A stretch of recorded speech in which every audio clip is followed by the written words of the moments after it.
OpenBoard et l'écran étendu, on a vu précédemment un peu ce que ça signifiait tout ça. On va voir maintenant comment on va mettre ça en place sur Windows. Alors sachez que normalement sur les ordinateurs des écoles qui sont déjà sur Linux, ça doit être par défaut en mode écran étendu et donc il n'y a pas de manipulation particulière à faire. En revanche, on est coincé sur ce mode étendu, ce qui n'est pas forcément, on l'a vu, toujours utile et toujours pratique.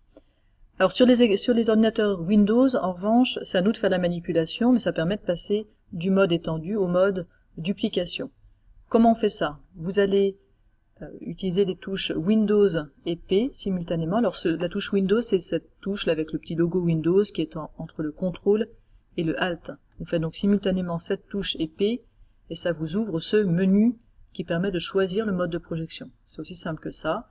Donc si on veut passer en mode étendu, évidemment, on va faire étendre, on voit bien le petit dessin, hein, j'aurai un écran A, un écran B qui seront différents, l'écran A affiché pour le maître, l'écran B affiché en projection pour les élèves.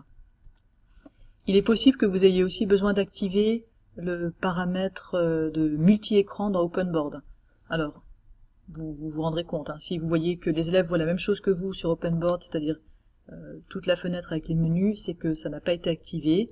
Et donc dans ce cas-là, vous allez dans le menu tout en haut à droite, que je vous mets en plus gros ici, OpenBoard, vous cliquez dessus et vous choisissez multi-écran. En principe, vous ne devriez pas avoir à le faire, ça devrait se mettre automatiquement. Et puis vous comprenez aussi comment repasser en mode dupliqué. Dupliqué, je vous rappelle, ça veut dire que les élèves et vous voyez la même chose sur la vidéoprojection et sur votre écran de maître respectivement. Et pour ça, il suffit de faire Windows plus P et de choisir le mode dupliqué.